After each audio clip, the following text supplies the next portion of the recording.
Well, hello, my friends, we meet again. It's been a while. Where should we begin? Today, we are doing a Rick Beato video here. I saw he posted this video last night while I was rotting in bed. And, you know, dollar signs flashed before my eyes, and I thought, why don't we react and make a reaction video for it? So, I have no idea what he's saying in this video. I have no idea what it's about, other than the title and the thumbnail. Let's get into it here, boys. Where have all the metalheads gone? Our friend Dick Beato is asking here. All right, let's go. Let's go. Where have all the metalheads gone? Over the last 15 years, there has been a noticeable decline in metal listeners. Has there? I almost feel like metal is more popular than ever. Maybe it's just like option paralysis. Okay, so, you know, I love Rick, but I think he suffers often from a severe case of BDS. Not all the time. Boomer derangement syndrome. You know, it's like when you're eating dinner with your family and one of the older relatives starts to pipe up about whatever political nonsense is being shoved down their throats on the algorithm. So you just kind of smile and like, oh yeah, oh yeah, oh yeah. Uh-huh. That's kind of what goes on with Rick here. So I don't know. Is he thinking 15 years ago is like 1995, bro? Because 15 years ago is 2010. You know what I mean? By the way, I haven't eaten breakfast yet, so I might be a little bit grump ass for this video. But okay. Go ahead, Rick. Go ahead. So I'm going to give you the top bands of the last 15 years that are contemporary bands. By the way, Rick has actually produced a couple metal albums.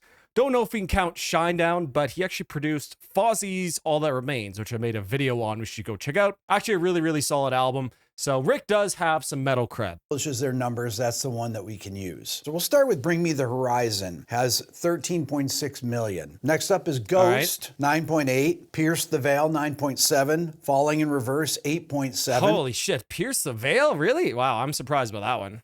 Bad Omens, 7.0. Five Finger Death Punch, 6.7 million monthly listeners. Sleep Token, 5.9 million. A Day to Remember, 4.9. Motionless in Water. Okay, I love Sleep Token, but Sleep Token is not a metal band. I saw Rick posted that in the thumbnail. There's a very distinct difference, actually. Sleep Token is a metal pop band, right? Instead of pop metal, they're metal pop. So they are a pop experimental art pop band with metal elements. They're not a metal band putting pop into it there. So I think that's why I like Sleep Token a lot more than a lot of these other bands here, because they're sort of more pop forward rather. Sorry about that. So I think that's why I like Sleep Token a lot more, because they are adding metal into the pop sound rather than shoehorning pop into metal, if that makes any sense to you guys. And I think that's why it works so well. Anyways, go ahead, Rick. Go ahead. White, 4.9.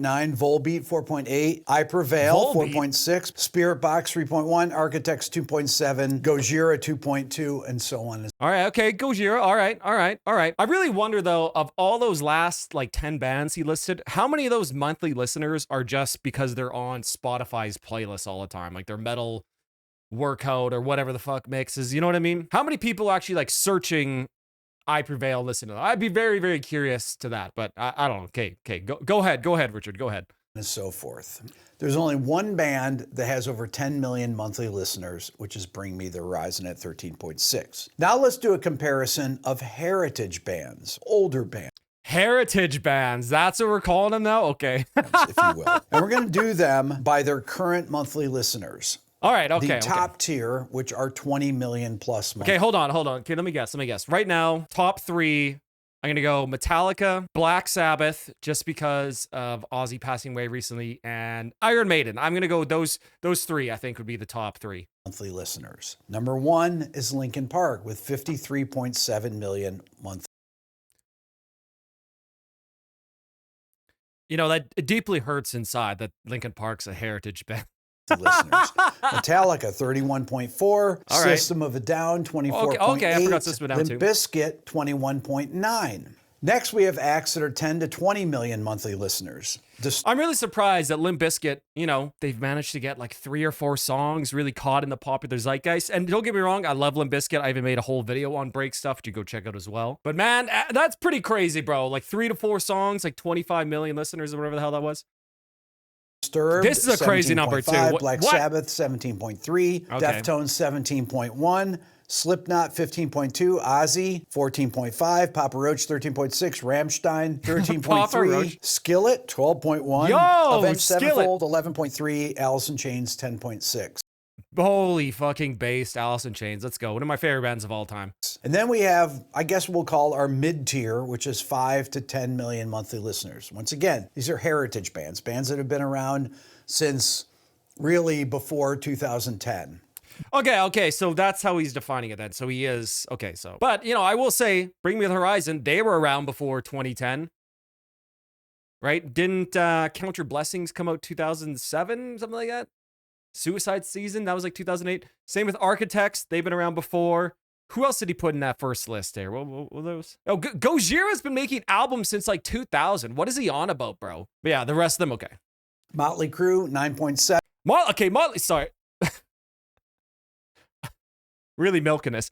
Motley Crue, that's another band that managed to turn like 3 or 4 big singles into an everlasting career just through like the band's lore. You know what I mean? Crazy. Rage Against the Machine, 9.5. Iron Maiden, 8.4. Pantera, 7.7. Megadeth, 6.4 million. And Godsmack, 5.2 million. Godsmack. Damn.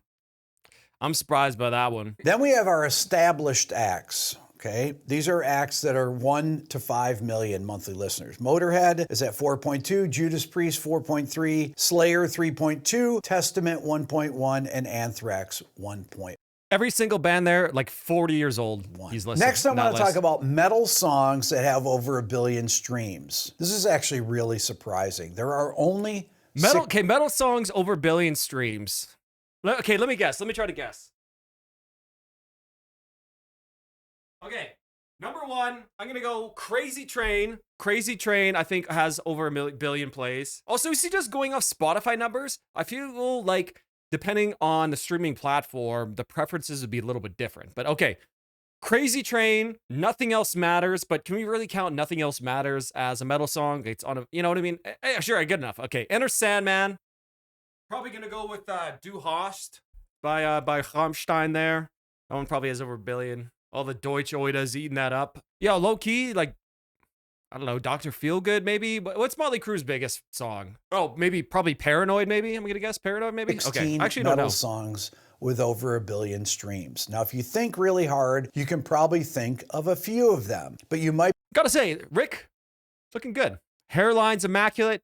Guy's at like a Norwood Zero. He's got a better hairline than me. I like the new look with the black shirt with the jean jacket. He's looking good. He's looking good. Surprised where they are on this list. We begin with Linkin Park's In the End, which has 2.8 billion. Yeah, I should have got that one. The song Numb by Linkin Park has 2.5 billion. And then we're down to number 3 on the list, which is Metallica, Enter Sandman. Okay. I got one. Very surprised by Numb. I don't know. All right, okay. So I think it's probably safe to say of the last like 30 years, Linkin Park would be like the biggest metal act, right? You know, I remember when I was in like, so Hybrid Theory came out 2000. I remember I was like, my parents brought me to some people's house, whatever, you know, hanging out with the older kids. I was like 6 years old. And I remember them, they were maybe like 13 or something like that. And they brought home the CD like, yo, this is so sick. Check this out. I remember hearing Paper Cut for the first time. And I was like 6. That was a crazy experience. Which has 1. Sorry, I'm booming out now, boys. Sorry. 1.9. System of a Down Chop Suey, 1.8 billion. Okay. Metallica's Nothing Else Matters, 1.5. Black Sabbath Paranoid, 1.5. Papa. Okay, so my 3 are on here. Okay. I'm not a complete bedard here. Roach Last Resort, 1.4. At number 8, System of a Down Toxicity has 1.3. Really? Linkin Park, What I've Done, 1.2 billion streams. Linkin Park. Yo, shout out Transformers, Michael Bay. Yo, low key, one of like the best movies of all time, and we didn't appreciate it when we had it. And Jay-Z, Numb, has 1.2 billion streams. Okay, so Numb really has like 4 billion streams then, if you really count it. You know what I mean? Linkin Park Faint has 1.1 billion. Oh, banger. Then Maybe we're down Linkin Park's to best Rage, song. Killing in the Name, 1.1. Master of Puppets, 1.1. One Step Closer, 1 billion. Okay, I think Master Puppets being at 1 billion is probably the most impressive feat at all, because that is a piece of progressive thrash, like royalty. You know what I mean? Like that is a very dense, chromatic, oppressive, and very, very dark song. For it to be 1 billion streams, man, that's so impressive. So impressive. Slipknot Duality has 1 billion, and Limp Bizkit Break Stuff has 1.02 billion streams. Base, That let's is go. it. Now, why is that? What has happened to metal over the years? That reminds me of an article I read in EQ magazine from the year 2000 with producer Terry Date. If you don't know Terry Date produced bands like Deftones, Soundgarden, Pantera, Limp Bizkit, a lot Okay, so all these bands 30 years ago. Go ahead. of metal bands. Incredible producer. And the last question in the interview was, how do you feel about the current mainstream success? Okay, so yeah, 25 years ago. Okay. Yeah, it'll stick around for about 7 years. Then something else will take over. Then the heavy stuff will come back around 7 years later. That's funny. So that's like the 15-year cycle. And I've said this in a couple other videos, but what happens is about 7 years after some sort of style gets popular, it becomes cringe, right? I call it the valley of cringe, right? So let's just say new metal. Okay, let's just say 98. Just make a solid answer, right? 98 to 2005. That's 7 years. New metal becomes so cringe. You can't even be caught listening to this shit. You know what I mean? Like, then a couple of years later, it becomes cool again, right? So people like a style, then becomes very popular, oversaturated. Then everyone pretends to hate it. Then maybe 15 years later, people are like, oh, this is actually pretty cool again. So that's what's happened in new metal. You can see it with like 15 years, 2005 to 2020, right? That's when new metal started kind of getting popular again, right? Then you have styles like gent, right? Gent kind of came up, let's say maybe peaked 2014, 2015, the style. Gent is now currently so cringe. Can't be caught listening to gent. I hate it right now too. Maybe in 2030, we'll come back. That being said, I do love gent. I have a whole video about it. Check that out too. Really designed for 15 to 25-year-old males. As long as there are 15 to 25-year-old males and 63-year-old males, they're always going to want aggressive music. I know that's what I wanted. Okay, so 63, Rick is definitely a boomer then. Listen to it at that age, and I still like listening to it. If you go back to the first batch of bands that are contemporary bands that I talked about at the beginning of the video, they're bands like... Okay, Five Finger Death Punch, they've been around for over 20 years. He mentioned Gojira on the list too. Their first album was what, 2000? What do you know? Not contemporary. Nearly as big as Metallica or Megadeth or Anthrax or Slayer, or even bands like System of a Down or Slipknot. Any of the bands from the early 2000s or the late 90s or way back into the 80s, these bands aren't even close to being that big. I know the exact answer, and I hope he gets to it too, but I'm going to say it right now before he gets to it. This is because monoculture is dead. There's no such thing as a monoculture anymore. And you got to realize, man, when the boomers are talking about stuff like this, you got to realize when they grew up is so completely different and alien from where we are living right now. 30 years ago, 1995, even before that, the world was so completely different from what it is right now. You sort of had these tastemakers, record labels, TV. You know, there wasn't this sort of endless paralyzation of choice for entertainment. You know what I mean? I can go and listen to literally any piece of music made in the last 100 years that had been recorded. Probably it's on YouTube somewhere. For, you know, people growing up, you know, when they were born, the boomers, right? The late 40s, 50s, 60s. What did you have? You had the radio telling you what to listen to, the television hug box telling you what to believe and what to watch.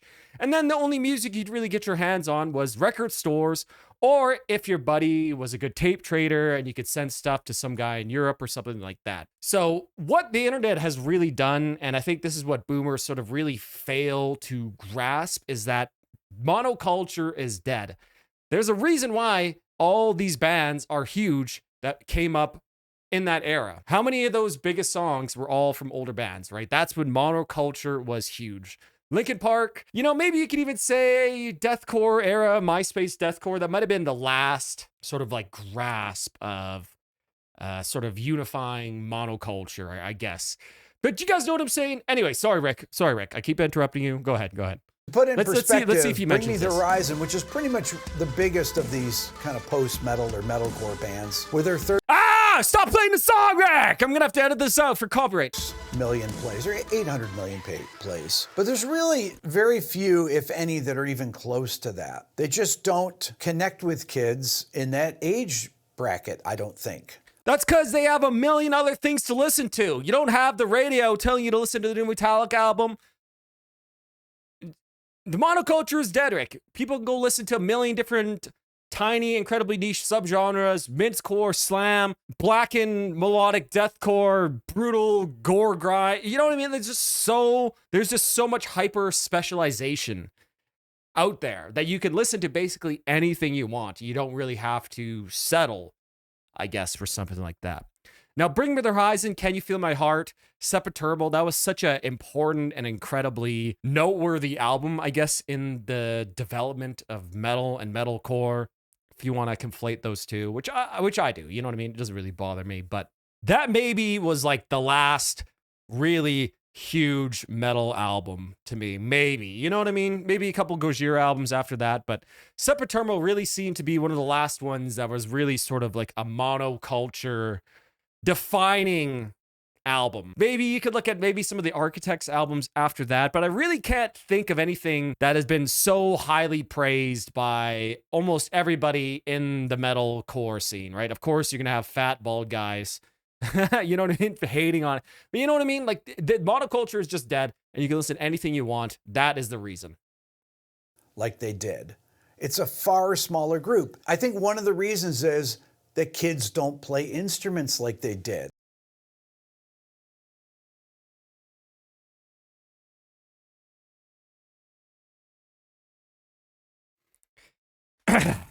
Uncle's booming out, boys. Watch out, watch out. He's booming out. He's booming out. I just think this is just not true. I just think this is factually not true. I don't have any stats to back this up. But if you really think that the reason why there isn't another Master Puppets album is because kids aren't playing guitar. Huh? I really believe that. It's not that they don't like heavy music. It's that their connection to heavy music, a lot of people, was through playing. I know mine was, maybe because of social media and kids. Okay, I think that is a little bit true. I think metal is probably the most, maybe next to jazz, sort of the most musician marketed genre, I guess maybe you could say. It just don't get into music like they did. It's not as much of the culture. A lot of the young kids like to work out, do things like that. They watch sports, but they're into fitness and doing things like that. They're not into going to metal shows. I've got kids that are in that age range. Sorry, boys, I can't come to the local metal show. I have to go to the gym for 45 minutes in the morning. I can't come to the show later at night. And I've got friends that have kids in that age range too. This is Mike. Mike has a couple teenagers. Yeah, it's pretty wild because I find, you know, if you're 15 and you just traded in Baby Shark for a Little Boozy, there's not much edgy stuff happening with musicians, whether it's because they don't play music at home. And if they do play music at home, my God, they're in their bedroom, next to their parents' bedroom, fiddling around on a Line 6 Helix with their headphones on. They don't... Is this a bad thing? Is this a bad thing? What are we talking about here? What are we talking about? Another thing as well, I want to point out, metal is not dangerous. It's not really that cool. It's not provocative. It's not edgy anymore, right? You know, if you're walking around with long hair and like your Cannibal Corpse shirt, that might have shocked some old ladies in 1998. You know what I mean? Not anymore, bro. Not anymore. No one cares. No one cares what you listen to. You're not edgy by listening to metal. It's not shocking anymore. Everything has been done. And he hasn't mentioned the number one problem. The lack of riffs. There's no riffs anymore. You know what I mean? Don't leave school, you know, raging from having a hard day at school, coming out being like, you know what, I'm gonna get with my boys and we're gonna just, you know, crush some Pepsi cans on our hand and make some drop C music and have a vibe. I mean, I think what we're missing right now is like a lifestyle, a vibe. Like that's what Metallica had. You know, Okay, listen here. I want to say this as well. There is a severe cost of living crisis. Back in the 80s and the 90s, even the 70s, you know, you could afford to take the risk to go and spend hours upon hours every single week jamming and practicing music with your friends. That's not the case anymore, man. If you ever want to not be just a poor serf the rest of your life, you really got to be on your grind set. You got to be working. There's no time to be sitting there jamming out music. And with that being said, there's even better ways to write and record your own music at home if you want to do that. You don't necessarily have to deal with, musicians. And everybody who knows that most musicians are all just huge scumbags, myself included. Right? So, okay. Sorry, I'm getting ahead of myself here. I don't even remember what he's saying. Sorry, I just got on my high horse. The 1999 Woodstock, the performance by Korn. And if you look at this, these are all teenagers. Look at, they're going crazy. Okay, yes. Are we not forgetting that the boomers, none of you guys had children? Why were there so many teenagers willing to go see Korn in 1999? Because the youth was huge. There's a huge bubble of population. And nobody in this photo had children, basically. This is like the number one issue. There is no youth as well. There's no youth, which means no musical monoculture output. Of course, this is just all general. I know there's teenagers. I know you're out there. You know what I mean? But it's not nearly in the same mass of numbers as there was in the mid 90s, 80s. This also fuels art, right? Youth fuels art. You're not going to have, there are exceptions. You're not really going to have like a 50-year-old guy sort of setting culture and trends. You know what I mean? So, okay. Go ahead. Crazy moshing there. Go ahead, Rick. And the one thing that you don't see are stars or parents. You know, we went to things like Woodstocks when we were 13, not just 15. It was a good time. And okay, how old is this guy on the left, man? How, like, Rick looks, he looks 63. This guy looks like, what, 40? That's when you're at the age where you take chances and you really believe in things, and that's how society's built. So okay, again, do you guys not understand, man? It's not the same. There is a lot more pressures and challenges to succeed. And again, man, you know what? To that extent, too, when people come home, you have a bad day at school, you don't want to necessarily just go and play like riffs with your friends, or you got to go drive somewhere. A lot of Zoomers think driving is dangerous, which it is. The most dangerous thing you do on the daily. You can't meet anybody. There's no third spaces. Instead, you can just sit on Discord calls with your boys and just forget the world exists. And you can do that instead. You know what I mean? Okay, go ahead. Sorry. what kind of music are they listening to, Mike? Ooh, I would say Young Boy is up there. NBA Young Boy, and then, Lil Boozy just dropped a couple tracks, which are good. I'm not against it. It's just, where's the heavy guitars? Where's the feeling of rock and heavy music spoke to people that were outsiders and people that needed somewhere to go? And like, do they not realize they sound like every parent in like an 80s sitcom? What is that damn racket? Why don't you listen to some real music? Do the guys not realize they sound like the dads from the 80s sitcoms? You know what I mean? Like, what do you guys, Okay, go ahead. Sorry. It was great. It was a good time, and I hope it comes back. Love to know your thoughts. Hit subscribe, leave a comment. Thanks for watching. Well, you heard the man. Hit subscribe, like, and comment. Okay, so realistically, I don't really think he said anything here. I should be taking notes on how to just, look at that. 8 minutes and 2 seconds. I see you, Rick. I see you. So yeah, I don't know. I don't really think he said much here. He just sort of said, there aren't really any big bands anymore. And he's right. And, I've sort of explained my thoughts on this whole thing, right? Monoculture is dead, right? You need to be sort of hyper specific now. There is never, ever going to be another Linkin Park. In metal, that is, right? Everything has sort of been done. There's no longer, these sort of main tastemakers, MTV, Much Music, radio, record stores.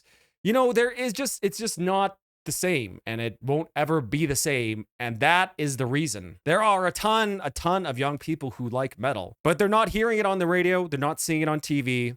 They're discovering it through YouTube, basically, or YouTube videos.